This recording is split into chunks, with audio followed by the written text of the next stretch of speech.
Hey, this bitch on? Rolex, cut it up. Rolex, buttercup. It's time for the hottest radio show and podcast. I just looked at my wrist, I got time today. With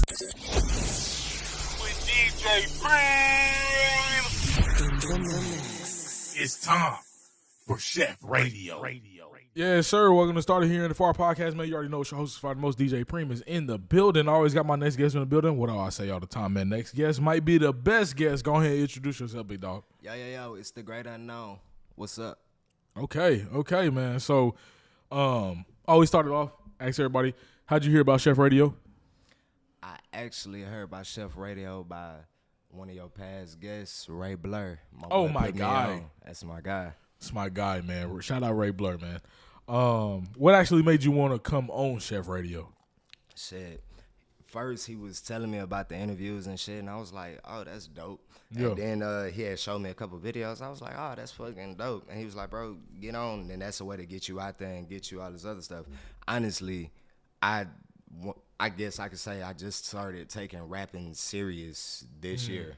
Like, my first ever performance was just before the start of the year. One of my favorite artists blessed me and brought me on the stage at his sold out tour at the House of Blues. Okay. That shit was dope. Shout out Westside Boogie. That's the man right there, dog. Sure. Big homie. That's tough, bro. That's tough, man. So I actually ended up seeing you at New Music Mondays this past Monday before you came on the show. Yeah. And you came up to me. So you said So how did you know it was me? Like, bullshit you not. When I walked in, because I had watched videos before I For came sure. on So you anyway. kind of knew how I looked. So yeah. it was like, I was like, that nigga look familiar. I think that might be dude. I was like, man, bro, I went to the restroom, and while I'm washing my hands, all I hear is DJ Prime in the mix. I was like, oh, that's that nigga for sure. I know that's that nigga, bro. I was like, oh. Yeah, that's me, man. So shit, I had to come dap him up. It was like, bro, what's up? Yeah. This was Monday. Yeah. We tapped in Thursday, dog. What's up? He was like, for real, what's up? Yeah. So, and shit, that kind of made me more comfortable coming through anyway, because sure. I met you and realized you're a real cool dude, bro. Yeah, I appreciate it, man. It was all love, fool. I appreciate it, man. Yeah, so I'm in the fucking booth DJing. And, I don't really mind anybody really technically coming up to the booth because usually you don't stay long. So I was in there DJing New Music Mondays. Shout out them the Coalition DJs. But no, I was just in there. I wasn't DJing the whole night. I was just kind of like fucking around. And I was low key like I really was fucking around. I wasn't really trying to go hard, go crazy. I was kind of just warming up the crowd a little bit. And niggas started fucking with what I was playing. I was like, okay, this shit kind of cool, whatever. And then you came up to me and you was like, hey, bro, you DJ Prime, I got an interview on Shef Radio. And I'm like, nigga, what? Like, nigga, what the fuck? Like, because, I mean, for me, bro, when people see me out and they know me for Shef Radio, you know what I'm saying? That shit feel good because it's like, bro, you actually be watching my shit. You know what I'm saying? Bro, like, I just got blessed with, like, well, not me per se. My mom's is kind of like my manager. She's my biggest fucking advocate. I ain't even gonna lie. I would be doing shows probably to 1, 2 o'clock in the morning. My mom's up with me and all the homies. We just up here jamming my music, all this other stuff, going to my events, all this other shit. She's always trying to network and all this other things because I am an introverted person. But like, bro, my mom's was at work chilling type shit, and like she was doing her rounds, doing audits on locations and shit. And like she went to this factory and they seen my mom and they was like, oh shit, cut the music off. And my mom was like, nah, y'all good, go ahead, play your music. My son's an artist, he's the Great Unknown, you know what I'm saying? He was like, for real? We was just listening to his new song Blow Up right now. She was like, what? My mom's called me on some Back to the Future shit. Was like, crazy. Son, they listening to your and like this happened like 3 times in that 1 week. And that shit was like amazing to me. Crazy. I just released that song like 2-3 months ago. Yeah. And I literally only have 3 fucking songs out right now. Man, that's a feel good feeling, man. You know what I'm saying? Sure. You know what I'm saying? It's kind of like people acknowledging your work a little bit. You know what I'm saying? Acknowledging that you good at what you doing. Hell yeah. You know what I'm saying? So when people, because I get that a little bit more often than I thought I would. when I'm out and I'm DJing, or I might be out somewhere, and somebody be like, "Bro, you DJ Preem, or you do that? You Chef?" They think my name is Chef, and I'm like, "My name is not Chef." They be like, "You do a Chef Radio, or you Chef? What's up, Chef?" I'm like, "I'm DJ Preem, but what's good?" And, you know what I'm saying? But that shit do feel good, bro. I ain't gonna lie. Like, I'm like, yeah, I feel accomplished, and I also feel like I'm not saying like a big headed nigga. I feel like a celebrity because I definitely don't. It ain't like you made it, but at the same time, it's like, nigga, you on the right road. Yeah, bro. you feel the progression. It's them pats on the back. I Yeah, feel real that. shit. Show. Real shit, bro. How did you actually find out about New Music Mondays? You perform, right? Yeah. So honestly, outside of me getting pulled up from Westside Boogie, my very next performance, my homeboy, and it's kind of crazy with this nigga. My homeboy, shout out Baby Huncho, this nigga basically started rapping because of me and like started putting this shit out before me. So like I've been doing poetry my whole life. And like this nigga heard me freestyling, rapping, all this other shit. He was like, bro, you dope. And like this nigga hopping on the beats with us, wanted to get better and shit. Like he ain't just start off gifted and talented, all this other shit with a way of words. Hell, it was even a couple times we'll play a beat, turn it like, whoa, hold on. Yeah. Change the beat, nigga. That's not good. We ain't keeping that. But like, bro started rapping and like started taking this shit for real and serious. Mm-hmm. And my nigga started putting out, this nigga got way more songs out than me. He started doing performance. He locked in with this movement called Low Key the Movement.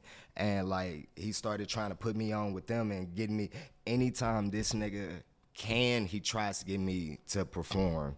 He's not just a homie. This nigga became a rapper and like legit, like, yo, nigga, you better than me, motherfucker. You need to be out here. But what the fuck is you doing? You see what I'm saying? So, like, he kind of a little fire under my ass type shit. Like, bro, if my nigga started this shit because of you and he farther than you, and he's like, nigga, you supposed to be way farther than me because, like, nigga, I wouldn't be where I'm at if I ain't just hearing you freestyling, just poetry and shit like that, bro.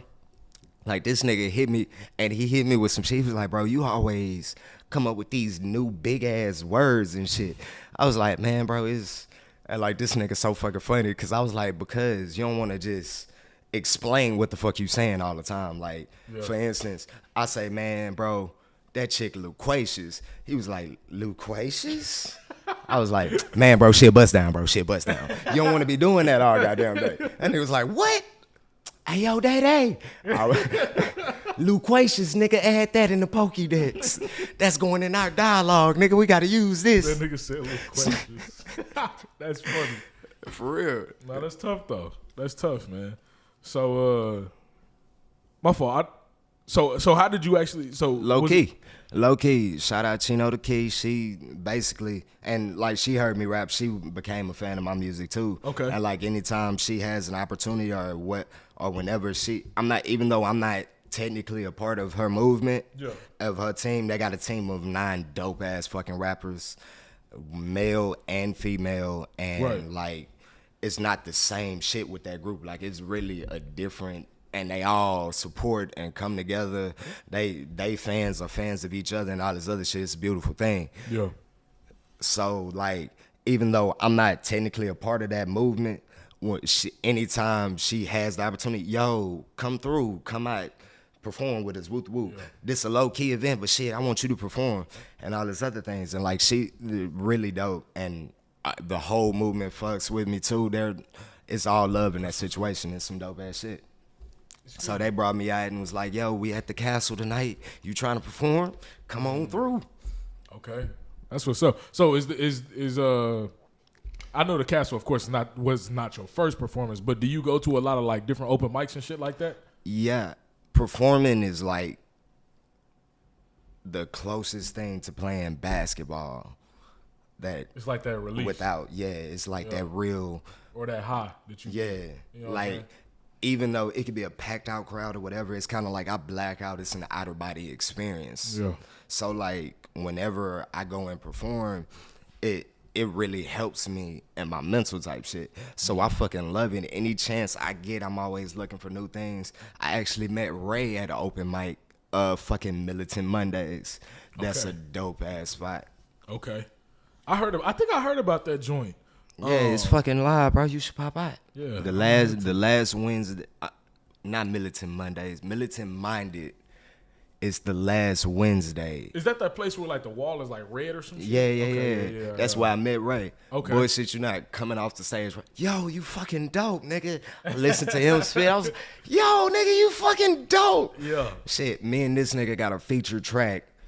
It's my fault that bitch not released yet, because I still got like a little piece of verse to finish. But, bruh, I'm talking about fucking fire. He's a dope-ass artist. Yeah, I fuck with my boy Ray, man. Anybody want to feature, bro, shout out Ray Blur. Tap in. My nigga with that shit, for real. And he's dope, nigga. He's going to step your game up, dog. For sure. You ever embarrass yourself on stage? Actually, no. I haven't. No, never mind. Scratch that. It was an embarrassment, but the embarrassment, real shit, is to me.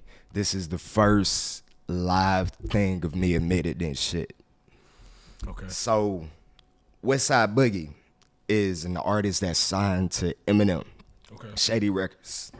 I'm a big ass fan of this nigga. Like, I'm talking, he's in my top 5 type shit. So, my first time, I met this nigga twice on tour. My first time meeting him, it was a flood. I couldn't get on. My ride couldn't come get me type shit. I was stuck. Out of luck, nigga. So, like, he seen me on the corner smoking my blunt or whatever, and he was like, yo, he remembered me from the meet and greet. He was like, yo, why you outside in the rain? I told him my ride can't get to me. It's flooded and shit. He was like, yo, for sure. Come on. He brought me up to the tour bus. I got to kick it with, first, this nigga introduced me. Yo, shout out the little homie. He coming through to chill with us on the tour bus. I'm on the tour bus with all the opening artists, the DJs. I got to chop it up with him. Like, he was a real dude. Like, I'm asking this man real questions because I want to say this is kind of me fresh out of high school. So I'm like, bro, let me think. I'm thinking about actually doing something with this rap shit because a bunch of people, 2019, a bunch of people was like, bro, you dope. You should do some shit. For sure. So I'm thinking about doing it. And, like, at this point, I ain't never been to a studio. He was like, yo, you rapping? You want to rap with Whoop? Well, shit, let me hear something. You got something recorded? I ain't have nothing for this nigga. Damn. So he was like, oh, that's cool, whatever. He gave me a bunch of advice. I was asking him questions. He answered all my questions, whatever. That nigga even poured me up my first cup of Hennessy. Like, real shit. And crazy, I was driving to the concert listening to a song called Came Up. Okay. Bullshit you not. It's a line on that song where he's like, I ain't letting niggas hit the Hennessy. I was like, that nigga poured me That my nigga let me do nigga, what? that That shit. nigga poured my first glass. Nigga, I'm him right now, dog. Oh, God. So after that, 2022, he comes back on tour, and he remembered chopping it up with my mom's, letting her know I'm safe. I'm up there with him and all this other shit. And my mom's a big fan of him too. Yeah. We came to the concert. Not only did he remember me, he remembered moms, all this other shit. Yo, that's what's up. Hey man, you still spitting? I was like, yeah. He lit the fire in my ass to go get in the booth. At this point, I've never fucking performed. I only have 2 songs out, never performed all this shit. But the song I performed with him literally was, I recorded a video, I know this hoe, backwards and forwards. I could spit that bitch backwards if I had to. Yeah. So he was like, yo, you still spitting? I was like, yeah. He was like, yo, I want you to spit for me later. I'm thinking it's gonna be in the back room or the tour bus type shit. Nah, this nigga mid-concert stopped. Yo, I want to take this time to use my platform to shine the light on some of y'all local artists. Nigga standing directly in front of me, pointing me out. The DJ remembered me. He went around to come get me and bring me up backstage and bring me up. And this nigga introduced me to the crowd, told everybody the story of how he met me, how he knows me, all this other things, shouted out moms. And then backdoor was like, now get off, spit your shit. I was like, okay. I'm going to spit my song. I spit the first verse of my song, forgot half the verse. Like, legit, up there. Damn. It was so many people in the building. It looked like niggas was standing behind the bar, standing up, trying to see me. I was like, damn. And, like, I spit my shit and forgot half my verse. I was so fucking pissed. But, like, it was a good cutoff point where I stopped or whatever. And, like, everybody was like, yo. I even gained fans and groupies from that shit. Like, real shit. People are still hitting me up from the concert today. Like, yo, my nigga. I had people notice me and all this other shit. So I'm like, that's fucking dope. Yeah. But nobody noticed except me, people who actually, if you was at the concert and you actually heard that song and you knew where I cut off at, you was like, that nigga picks up, he goes in right there after this point. Why you stop right there? Yeah. Man, I was pissed.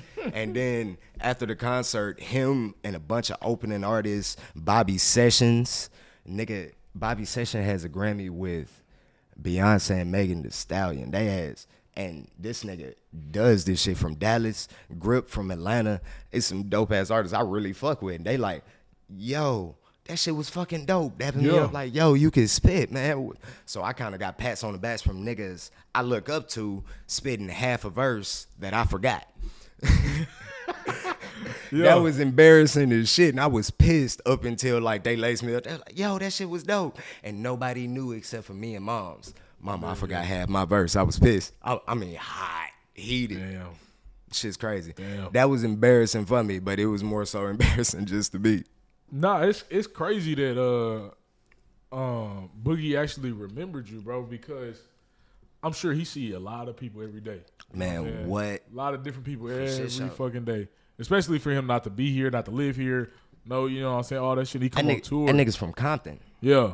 So, you know what I'm saying? And he do shows in Compton in Cali all the fucking time. Yeah. Him, the DJ, and Bobby Sessions, who was on both tours. And I'm going to be honest, too, like, I'm sure you're not the only person he go to different cities and do that type of shit for. You know what I'm saying? Shit like that. So for him to actually come back and remember exactly who you is, conversation, all that shit, man, that's love. That's real love, nigga. Nigga hugged moms and everything, bro. That's how you know you leave an impact on people. You know what I'm saying? Yeah, that's for real. Dope. For real. I fuck with that. So, your rap name you said is The Great Unknown, right? Yeah, UNKNWN. So what is the story behind coming up with that? And it's kind of fucking crazy, cause it wasn't even like a bunch of fucking thought into it. Not this other shit. Mm-hmm. Like, I never wanted to do rap to be like, I want to be famous. I want to make a bunch of money. Whoop. Literally, most of my raps and shit like that comes from my emotion and poetry and shit like that. Mm-hmm. I do suffer from mental illness. And so, like, I've always had that issue when I was younger. Instead of in elementary school, instead of the principal fucking suspending me type shit, it was always, yo, get all your work, come to my classroom. You gonna be in the room with me, thugging it with me all day. When I finished my work, she would put on poetry. It started with little kiddie shit like Dr. Seuss. Then she started bringing me up to the Maya Angelou's and the Great and all this other shit. For sure. I want to say by 6th, 7th grade, my favorite poets were from Def Poetry Jam, Shahan, Black Ice, and Poetry. 3 dope-ass fucking poets. Okay. And, like, fucking, they old as shit now. I ain't even gonna care. Yeah. But, like, I've always been into poetry. I've been writing my own poetry. Even in elementary, I actually had a poem I wrote about one of my aunts in the Army. Okay. Coming home for, like, the winter. And, like, I wrote a poem about it.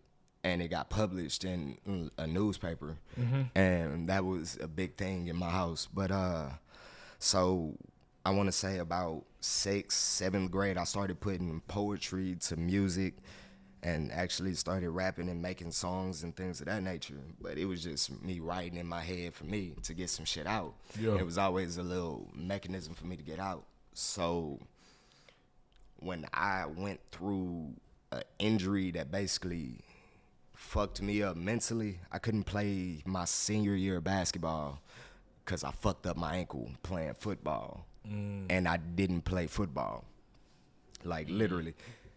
So, it kind of fucked me up mentally, so I stopped going to school. I was just getting my work and, like, going home. Like, the doctor said I had a doctor say, literally, I was mentally unfit to be in that setting. I couldn't be around that many people. I would fuck up. I have breakdown and all this other shit.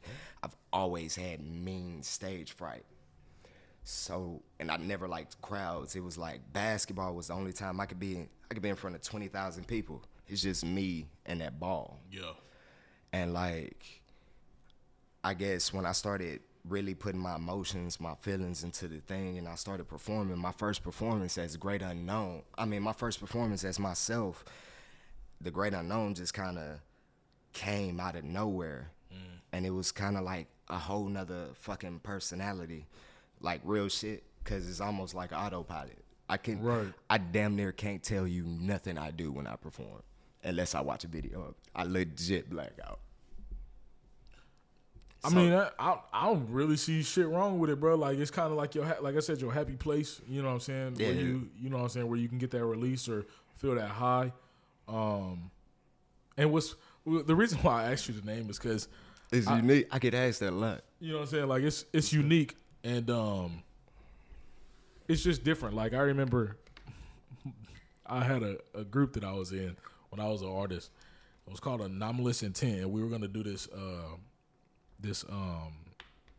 college tour. Yeah, Anomalous Intent was the name of the group. I gotta look up this group, y'all. Please don't. Please don't. Please don't. That fucking music was terrible. And I'm not saying that like them niggas was terrible. We all were fucking garbage. And my niggas say we just don't look good as a unit. Yeah, no, it was bad, bro. It was bad. And I'm not telling y'all where to find that music either. 'Cause you can find it for sure, and I don't condone anything that's on there, bro. Fuck no. But we had a little college tour that we was gonna do, bro. And we was like, what we gonna name the college? Because we was gonna go like KU, Mizzou, Missouri Western, Missouri Southern, all of this shit. And we was like, what the fuck are we gonna name this tour? It was like, I came up with the name. I was like, shit, since we having a fucking problem trying to name the tour, let's name that bitch No Name. The No Name Tour. Nigga. So we fucked around, and shout out my boy Peasy, Povey Halo, man. He does like graphic design and shit like that too. So I was like, hey bro, make me a fucking graphic design saying Anomalous Intent, the No Name Tour, and put like the fucking colleges we're going to. And that shit was dope. And we did one show, and it had 2 people in it, and it was fucking terrible. And we wasted so much fucking money. And it was like, yeah, this was not planned out at all. But I'm gonna be honest, bro. A lot of that shit was like my vision. Like whenever I have a vision of some shit, I think about that shit big. My issue is I don't ever think about the steps to get to the fucking thing. You know what I'm saying? It's always like big. How do we make it as big as we can? Oh, that's how we do it? Let's fucking go. You know what I'm saying? My boy say flamethrowers on the stage. Yeah. I don't give a fuck who comes. Type shit, bro. So, but yeah, man, we called it the fucking No Name Tour. And I like shit like that. You know what I'm saying? It's not like double entendres, but you know what I'm saying? Shit that, like, Shef. It's actually like a person that cooks, but I named it something else. Well, it's the same name, but it's a different spelling, but it means something different. Yeah. You know what I'm saying? I like shit like that, bro. And the reason why I spell it like that is literally because, like, I had somebody say, do you spell unknown without the O? Because, like, you want to just drop out the void? Nah, bro, I was just trying to spell it different. I ain't even my cousin was like, what's your rap name when he recorded me first? Yeah. I was like, The Great Unknown. He was like, yo, that shit dope. How you spell it? Nigga, you don't know how to spell unknown? He was like, nah, bro, you got to change that shit. You can't. Yeah. So that nigga, let's drop the O. I like that shit. I ain't even gonna lie. And I fucked around, made a verse where I spell my name, and now it's so hard for me to spell unknown without saying nigga. Like, at the bullshit, you know. Just then when I spelled it, fought every bone in my body. Like, the verse is, it's the UNKNWN, nigga. So, like, I be trying my hardest not to say nigga. Yeah. Say it like it's my last name, and it's not. Yeah, no, I feel it, bro.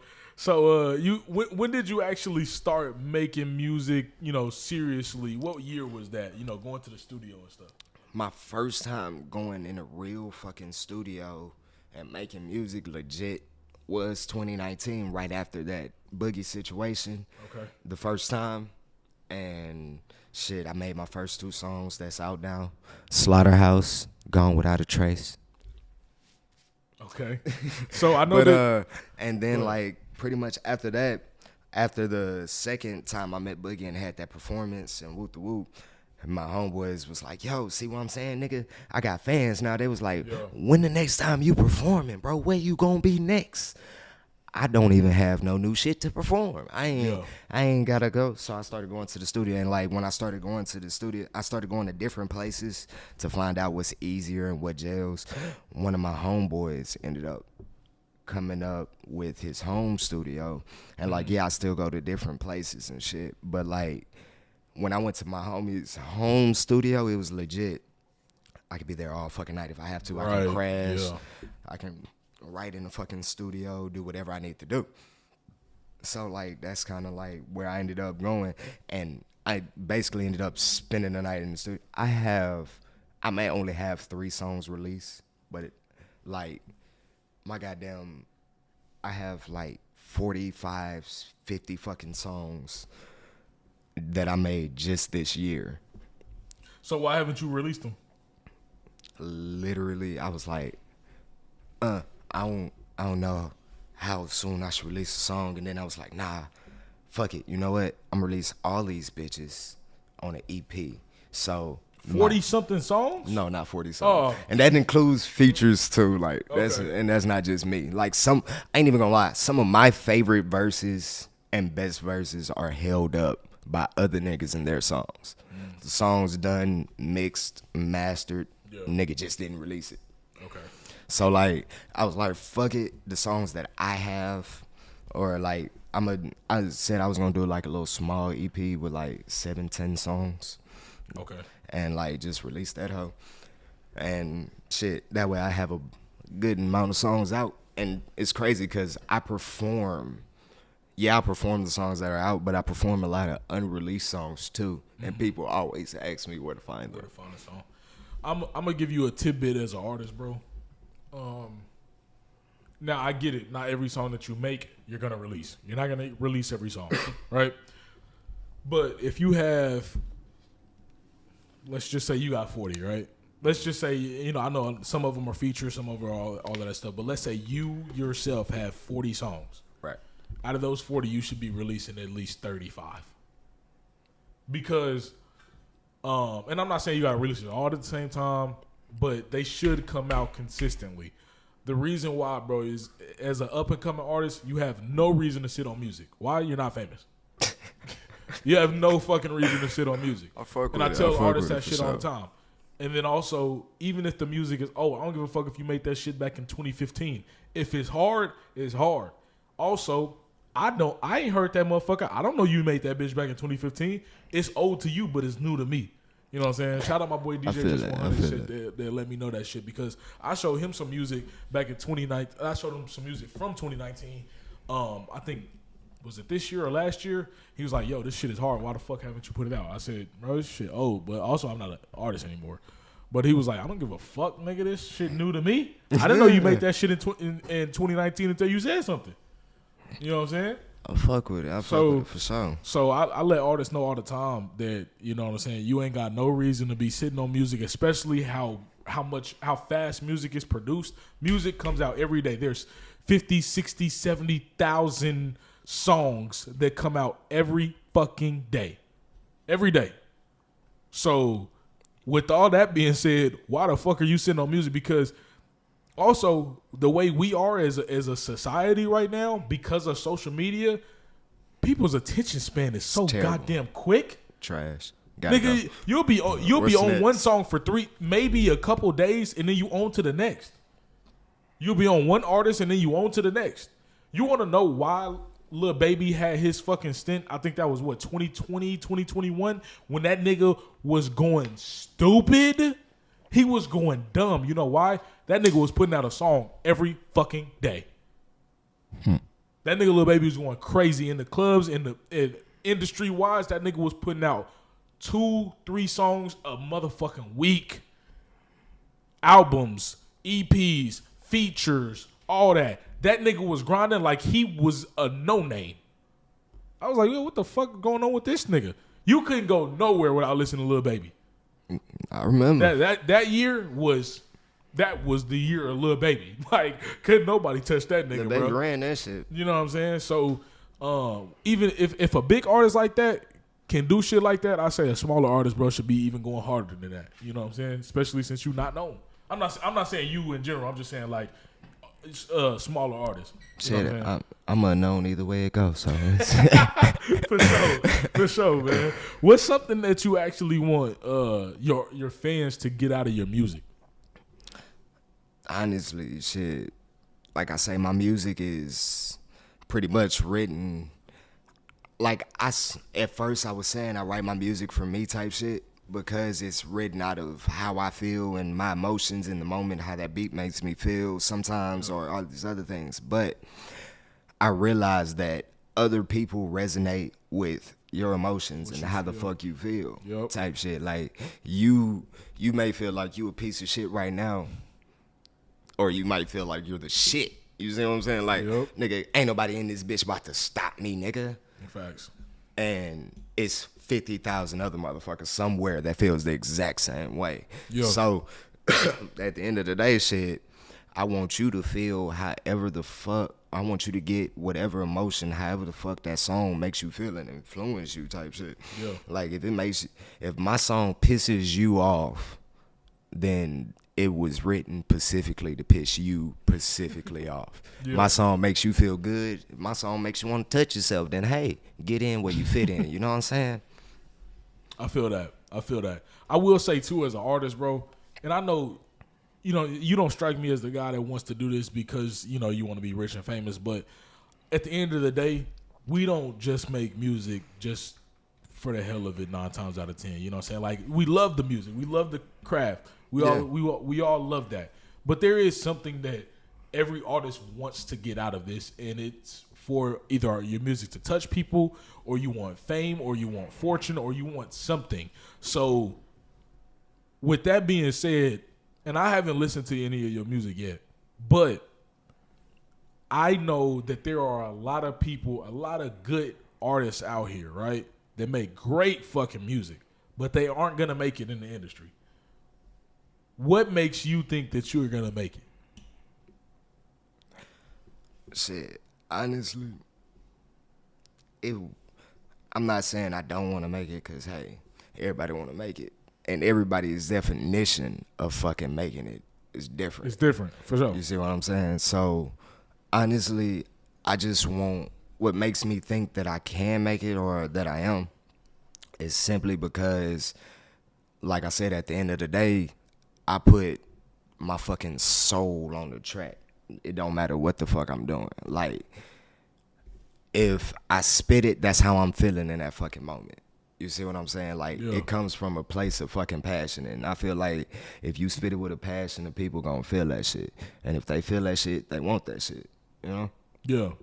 So what do you do as an artist to make yourself stand out from other people? Because I know me as a DJ, I got auto-tune in my fucking mic. So if you know me. I'm one of them people, bullshit you not. I'm actually one of them people, like, I feel my voice is weird. I've always felt my voice is kind of weird and shit. But I've gotten a bunch of, yo, I like the way you sound and whoop whoop. And a lot of people like my voice and whoop whoop. So I was like, at the end of the day, I'm like, hey, just fucking rapping better than anybody that I like. I'm a competitive motherfucker.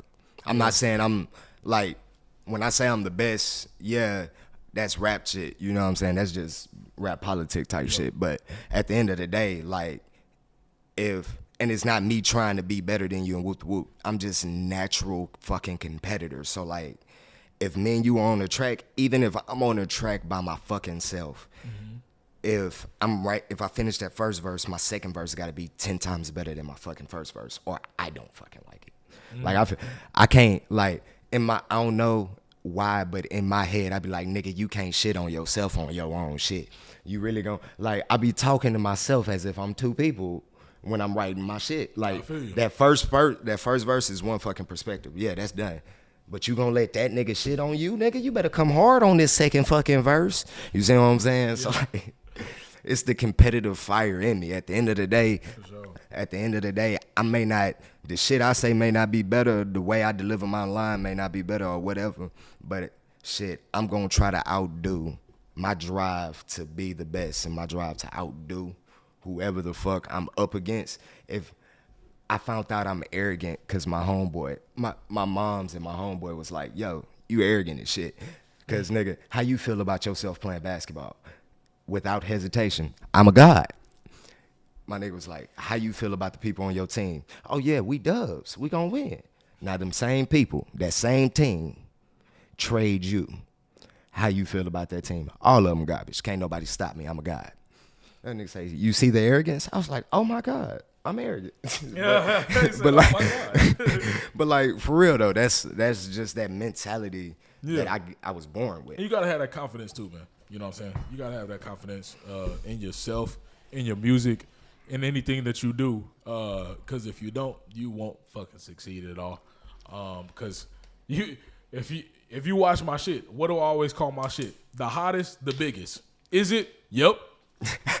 And can't nobody tell me otherwise. The fuck? Ain't nobody tell me. And it's not even arrogance or whatever, or me trying to shit on niggas. It's just not letting the motherfucker bust your bubble. That's how that goes. Nigga, my shit is the hottest is the biggest. What's good? The only way my bubble busting is to get bigger, nigga. We inflate. Facts. And I don't give a fuck. You can come with receipts, nigga. You can't prove me wrong, nigga. That's my opinion all the way. You know what I'm saying? I know you ain't been in the game too long, especially when it comes to creating music in a studio. But if I was an artist just starting off today, what's the best advice you could give me if I'm going to the studio? Shit, going to the studio, some of the best advice I can give you, period, would be, write that shit and don't write like whatever you wrote, or if you freestyling or whatever you doing, you gotta fucking feel that shit. Because if you don't, then nobody else will. You know what I'm saying? You can't expect a motherfucker to be like, yo, that shit dope if you think your shit trash. You think your shit trash, how you gonna sell and deliver? Your delivery is everything. Facts. What's the creative process behind making music for you? Honestly, I smoke a lot of weed. I ain't even gonna lie. Ain't nothing wrong with it. I pretty much smoke, get in my own zone. I like to drown myself out in the music.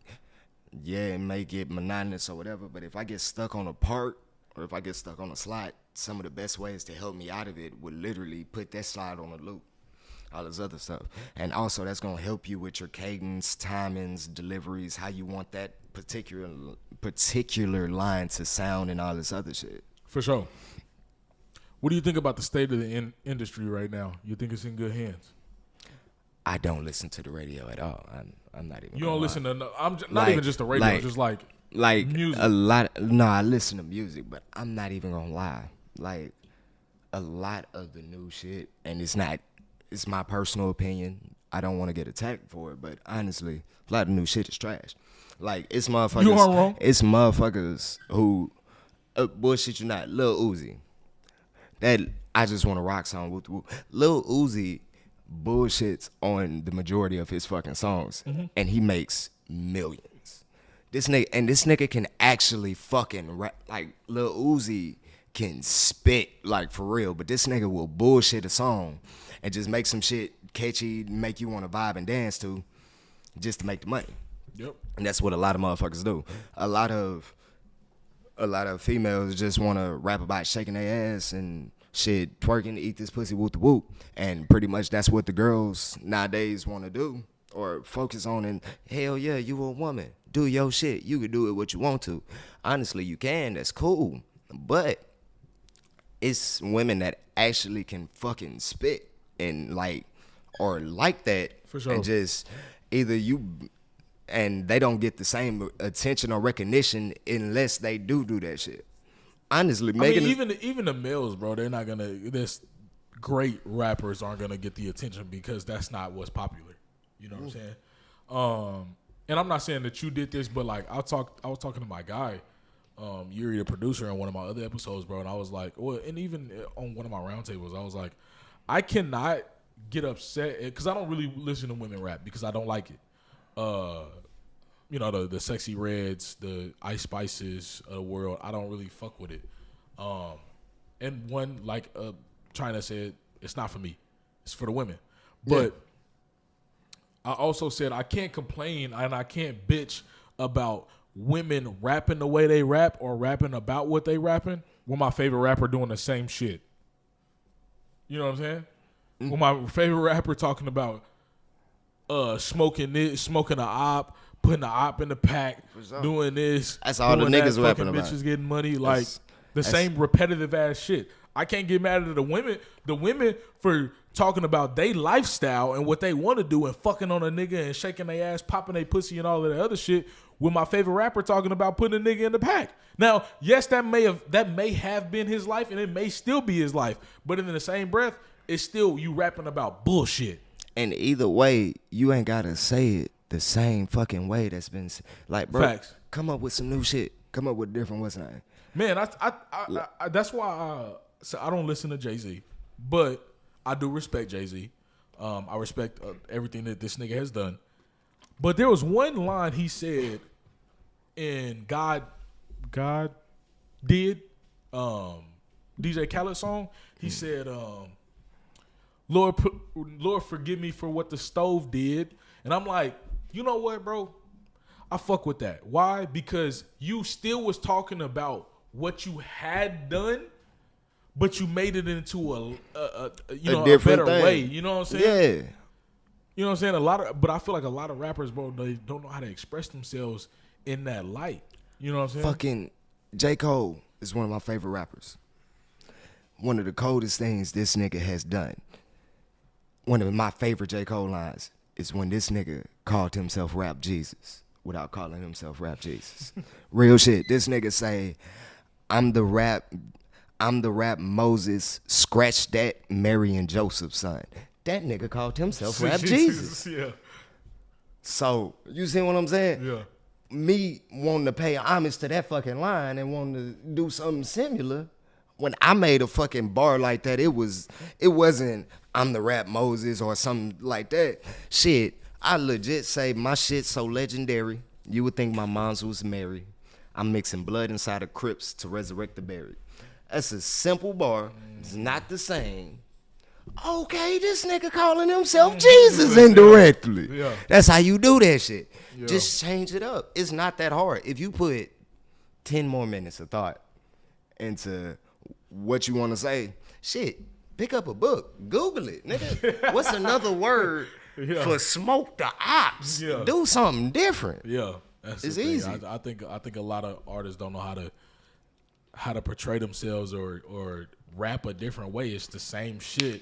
You know what I'm saying? Just a different song and different beat. That's why a lot of motherfuckers fell off a Lil Baby. Before that, what's the name? Because that nigga legit that nigga can rap, but that nigga legit got the same fucking flow. Every song. Every fucking song. Every song. But you know what it is, bro? When niggas was fucking with it, what's that old saying that they always say? If it ain't broke, don't fix it. But shit, when you but see that was y'all fault. That was the audience's fault for fucking with that nigga when he was putting out the same shit every fucking day, every week. And we was eating it up. So if it ain't broke, the nigga ain't fix it. Same with DaBaby. When that nigga was doing that fucking Suge shit. Yeah, the Baby has the same flow on every motherfucking track. The only difference was that nigga would change the beat. I ain't even gonna lie. It was 4 songs by DaBaby I thought was the same fucking song. I ain't even gonna lie to you. I knew the words was different. I just thought them were different verses. I ain't even gonna count. Yeah. So, I mean, it's again, bro. If the audience gonna eat it up, bro, niggas like, fuck no, I'm not even finna change it up. Y'all niggas gonna fuck with it. If y'all gonna keep fucking with it, that's why Baby, I think, like, now, he's some of the newer-ish shit has been a tad bit different. Because he know, like, all right, that old shit kind of played out. They ain't fucking with that no more. I ain't gonna lie. But he squashed that shit dry. Yeah, but shit, he did his lane, though. I can't cap. That nigga made his money. That nigga fucking made his money. I ain't gonna lie. Somebody I wish would go back to that old shit, honestly. Lil Durk. I ain't even gonna lie. I fuck with Durk so heavy. I don't fuck with auto-tune Durk as much as I used to fuck with old school Durk. I fuck with both. Like, I ain't even gonna lie. That nigga Durk used to be. Like, I fuck with Durk heavy too, but this nigga funny. I ain't even gonna lie. Like, now it's more comical. That nigga be saying some shit. I mean, that nigga be saying some retarded shit. Oh, bro, that nigga be funny as fuck. What that nigga say in that fucking? It's called. He got a song on it. Not this past album, but this album before that. He said it's called "Set It Off." He said, "I finally fucked that bitch. I want her pussy dookie." Dirk, what? My nigga, what did you just say? That nigga said, "I finally fucked that bitch. I want her pussy dookie." And he said it just like that. I was like, Dirk, what are you talking about, bro? Where do you come up with this shit? But I will say, Dirk is one of the most, and a lot of niggas might. That's another nigga that can rap though. That nigga creative though. That nigga do. That nigga is creative with the shits, and I fuck with it. Hold on, time out. Enzo, come on, dude. You know where to be. Go to the cage or something. Fucking goofy ass dude. But yeah, no, I fuck with my nigga Dirk, man. One thing that I will say too, because I'm gonna tell you this, while you're talking about like the Jesus raps, the Jesus bars, bro. One nigga that said a bar that had me like, oh my god. One nigga that had me like, oh my god, was Joyner Lucas. I don't remember. That's one of my favorite fucking rappers. Fuck with Joyner heavy. Joyner stack. Dude. Yeah, I fuck with Joyner heavy. This nigga, I don't remember what song it was. That nigga said, I've been in the ghetto with a devil's prayer to God. I could tell you exactly what song. I could rap that song better than most of my songs. Ultrasound on 508. Jordan, when he said that shit, that I've been in the ghetto with a devil's prayer to God. Hold up. And I was like, nigga, whoa, what? Nigga, do you know how motherfucking bad that situation has to be? Nigga, I don't want to go to Boston. That nigga said the devils are praying to God. That Bro, nigga. what the fuck? That shit was so monumental. He said that shit 3 times and cut off the third one. I was like, yo, this nigga. That nigga hit that shit. That nigga ain't give a fuck. Bro, you gotta be in a fucked up ass situation for some shit like that to happen, bro. Like, he said the devils praying to Lord and myself. The motherfucking one nigga that despises the Lord the most. The Lord praying to the nigga? What? It's crazy. It's crazy. What the fuck? Yeah, nah, that's like motherfucking niggas that were to make America great again has fucking with Trump, and all of a sudden they like, yeah, I fuck with Biden. Wait, nigga, what? No, you don't. That's not. No, you don't. You know what I'm saying? Like that's you can't. And shit just don't go. How you gonna lie like that? Shit, bro. Shit just don't go together, bro. You know what I'm saying? You think social media has fucked up the game for artists? Or you think it's helped it? Well, I mean, it depends. Because, honestly, like I said, me just starting out, not doing a bunch of performances and shit of that nature, going, like, social media is the way I found a bunch of places to perform, go do some shows and shit like that. Honestly, I'm fucking trash at promoting myself. Oh, okay.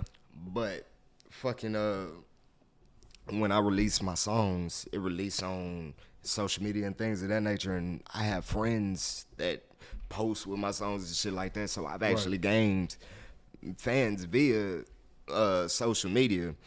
But shit, honestly, unless you just out here with hundreds of thousands of fucking followers, depending on or paying for promotions and shit like that, the biggest way to gain any fan base or anything like that, I would say, would actually be going out and performing, interacting with crowds. It's still nothing that beats that, if you ask me. Facts. No, I feel that. You got any upcoming songs you about to put out, or EPs or anything like that? I'm actually releasing my EP. It's called Look Here, September 24th. Ooh. Okay. So what's the story behind that one? Like, what's the process behind making that album? Why did you choose certain songs to be on that, or EP? My bad. Why did you choose certain songs to be on that EP? What's the theme behind it? Literally, it's just the thing by is, I wouldn't say it's a particular thing. If anything, it's just a bunch of different sides, I want to say, of me. You see what I'm saying? Just me letting out and releasing pieces of myself. And that's the whole concept of look here.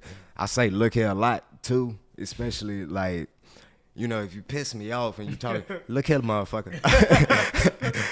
Okay, motherfucker, look here.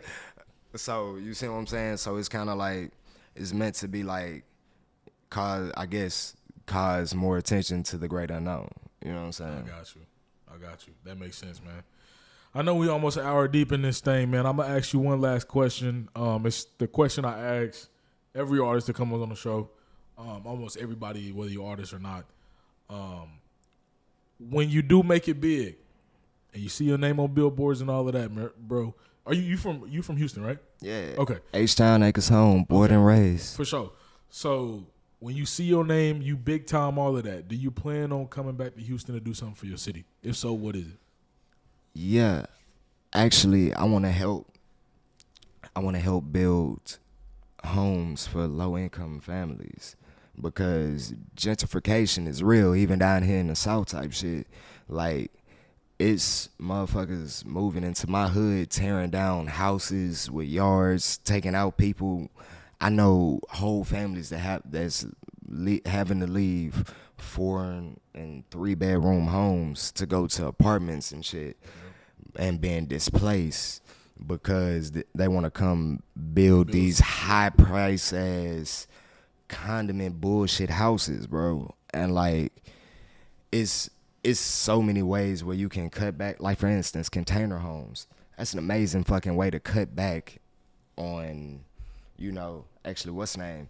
My mom actually has a nonprofit where, like, she gets grants and tries to do work and help out the community. So I want to do more with that. Yeah. And continue my work with the nonprofit By Our Hands and fucking come up with a production company, Abstract Entertainment, so I'll be able to put my people in positions of power as well. Yeah. I don't believe you made it if it's just you. You see what I'm saying? Yeah. You and all the people you love. If you and all the people you love is all right and in a position to take care of each other and be all right, then you good. You know what I'm saying? For sure.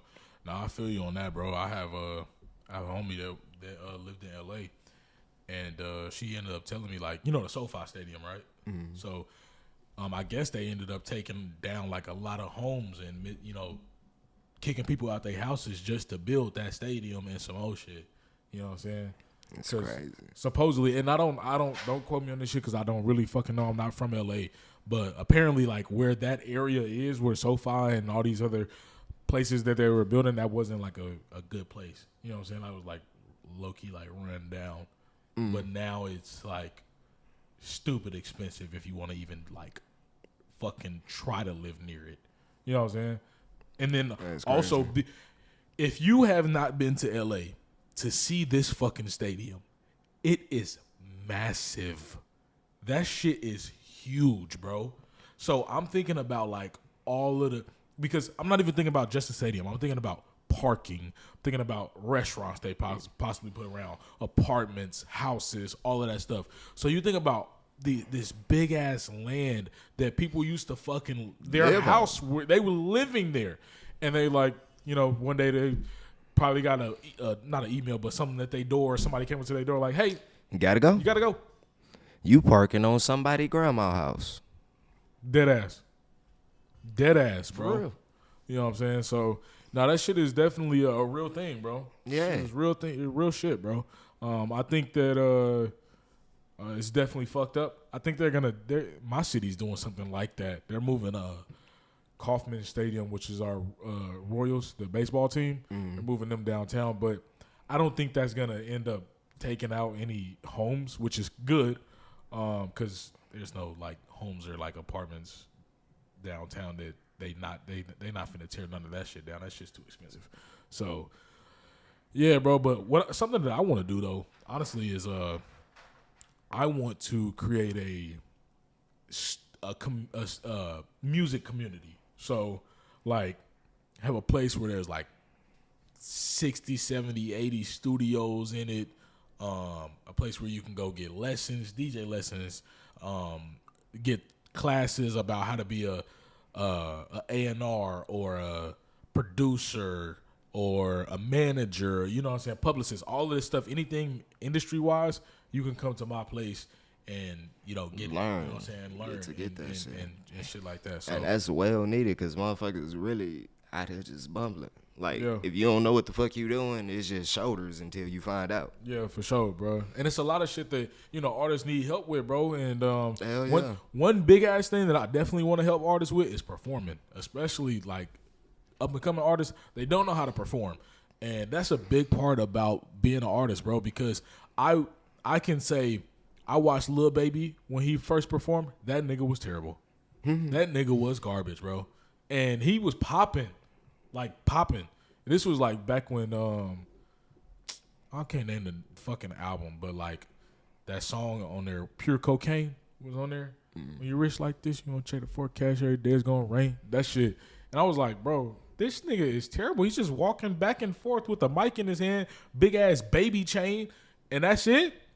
His dancers did better than that nigga. I was like, what the fuck?